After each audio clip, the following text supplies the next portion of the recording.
You're listening to Bloomberg UK Politics, your bite-sized guide to the corridors of power. I'm Yuan. And I'm Caroline Hepker. Welcome to the programme. Well, Keir Starmer goes from meeting metro mayors in the UK to rubbing shoulders with NATO leaders in Washington. The new Prime Minister is making his first international trip. He's also going to be meeting President Biden face to face officially for the first time. How does Keir Starmer see his role on the world stage? Yuan, we got a bit of a flavour of it only 10 days ago, of course, when he spoke to Bloomberg's Ellen Milligan, with right and far-right leaders becoming more popular around the world. Ellen asked Starmer how he'd fare if he was the only left-wing G7 leader in a year's time. This is what he said.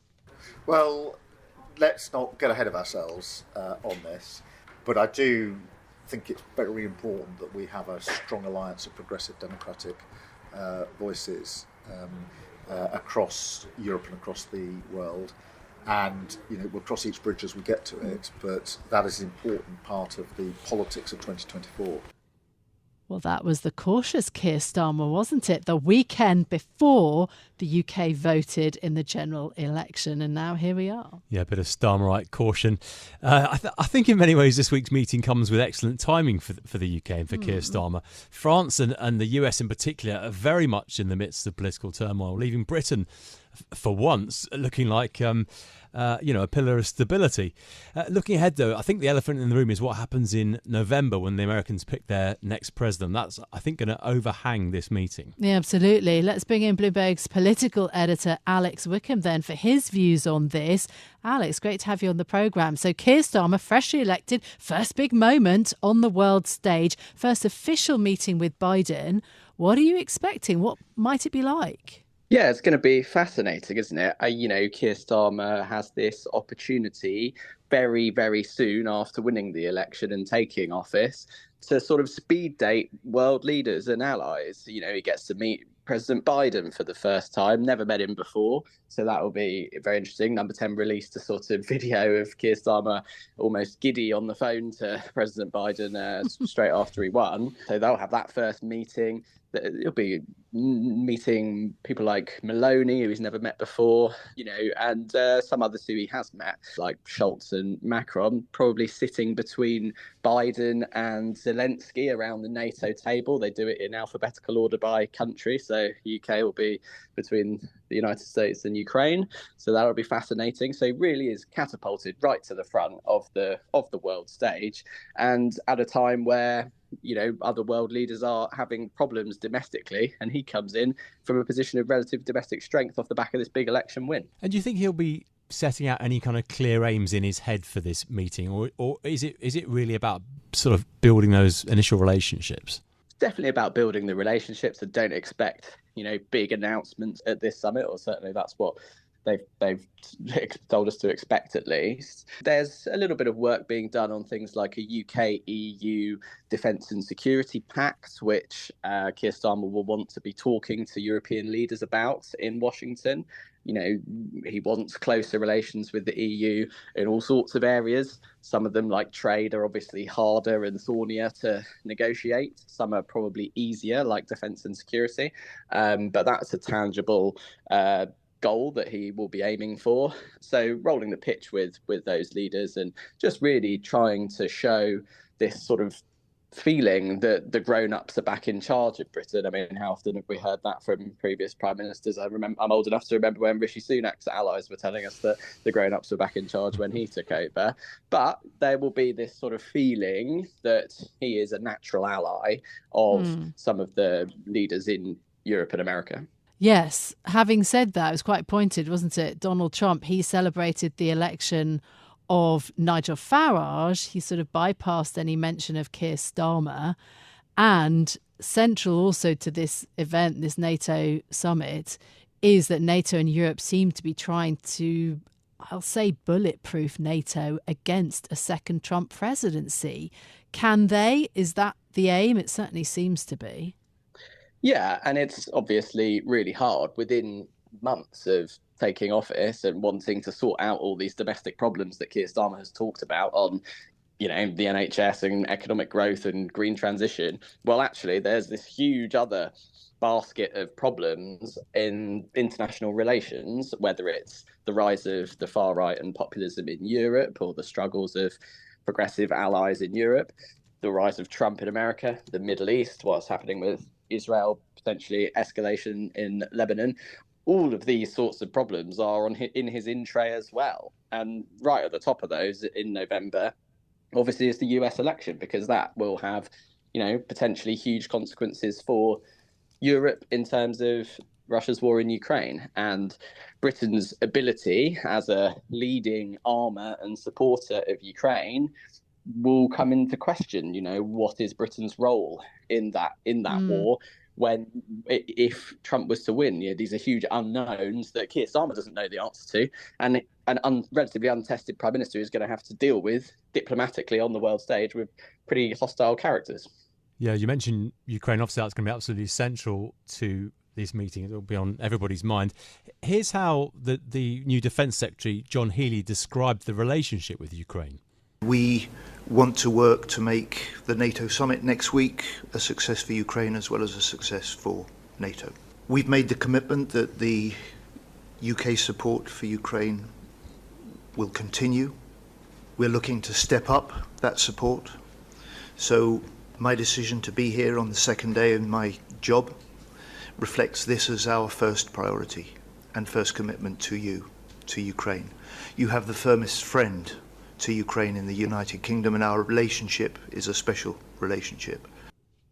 Well, it's pretty strong words from the new Defence Secretary. Obviously, the Allies at the moment are united on Ukraine, but presumably this all gets unravelled, doesn't it? If President Trump comes into office at the beginning of next year, how much of a danger is that to the consensus on Ukraine? It is a danger, and we heard from John Healey there. Pretty much the first public-facing thing he did, go to Ukraine, spent 2.5 hours with President Zelensky, and announced a new weapons package, very, very strong, straight out of the blocks support for Ukraine. Well, we don't know what President Trump, if he was to win, would do. And there has been all these sorts of suggestions and speculation over the last few weeks and months as to whether Trump would seek a peace deal with Russia, what the terms of this would be. Unlikely they would be unfavourable compared to what Ukraine wants in terms of Russia leaving its territory, which doesn't seem particularly realistic in terms of any negotiation at the moment. That is going to be a huge problem. Can Europe, potentially led by a 6-month-old prime minister in Britain, can Europe maintain the line and say, actually, no, we don't agree with the United States, which is obviously, so integral to support for Ukraine? That is a huge problem for Keir Starmer if that was to arise. It should be said, we don't know obviously what's going to happen in the US election, and we don't know what Donald Trump would do if he was to win. But these are nonetheless, things that will be red flashing lights in number 10 down the track. Yeah, absolutely. I mean, notable, isn't it, that John Healey talked about a special relationship between the UK and Ukraine is often the term used for the UK's relationship with the US.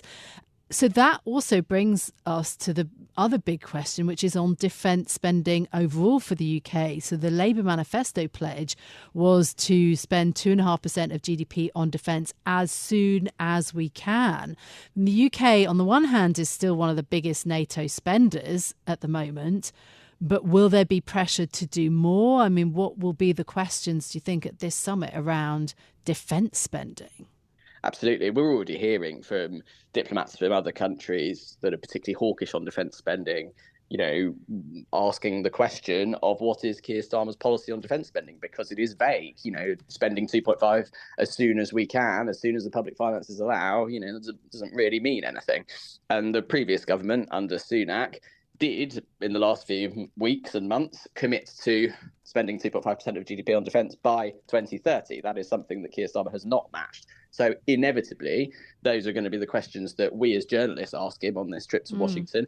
It's going to be the questions that some other world leaders and diplomats ask him and his foreign secretary and defence secretary who are travelling with him.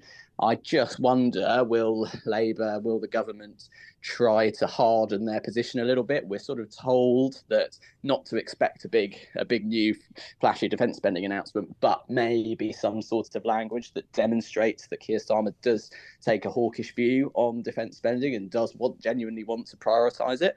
Well, let's see if that happens. And certainly when you look at people like Donald Trump, who obviously have pressured other NATO countries before to spend more on defence, that would be a way of promoting Britain's position pretty highly around that NATO table. Yeah, and of course the difficulties is going to be over the next few months, the strain in terms of the budget for the UK, how Keir Starmer can, say no return to austerity, also rule out raising, the three main tax rates in the UK, and also think internationally about, the UK's place in the world and defence spending. I think those are going to be some very big issues in the months ahead, Yuan. Yeah, Alex, I'm keen to get your thoughts on what kind of Prime Minister Keir Starmer will be in terms of global affairs, because some PMs love to bestride the world stage, don't they? Whereas some would rather be at home sorting out the domestic stuff. What's your take on that? It's a really interesting question because there is very little evidence that Keir Starmer has many big views on foreign policy. We saw with Rishi Sunak, he didn't really care about foreign policy. He brought in David Cameron to be his foreign secretary and basically just, outsourced all those decisions to him, or a lot of them certainly. Keir Starmer has been an international human rights lawyer. He's been around the world, promoting human rights and in his career previously. But as a politician, he has been very much focused on the domestic. Yes, he was shadow Brexit secretary under Jeremy Corbyn. So we, of course, can expect closer EU relations, whatever that means. And that's another big unknown as to whether he can achieve that and when. But on the sort of bigger questions of things like Russia and Ukraine, things like China, things like the Middle East, he has taken a pretty careful, not very out there view on any of those subjects before, focusing during the election campaign on domestic issues. He is going to have to decide, as all prime ministers do, how strongly are we going to defend Ukraine? What are our red lines? What is our position on Israel? Are we going to exert more pressure on Israel over its actions in Gaza and potentially Lebanon?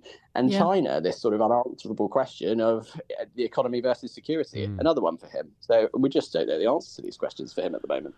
Yeah, absolutely. As we get to grips with the new government in the UK, of course, all of this is still to discover. Alex, thank you so much for your time. That is Bloomberg's political editor, Alex Wickham, as we keep an eye then on Keir Starmer at the NATO summit in Washington. That's it from us for today. If you like the programme, don't forget to subscribe and give it 5 stars so that other people can find it on Apple Podcasts, Spotify or wherever you listen. This episode was produced by James Walcock and our audio engineer was Sean Gostamakia. I'm Yuan Potts. And I'm Caroline Hepker. We'll be back with more tomorrow. This is Bloomberg.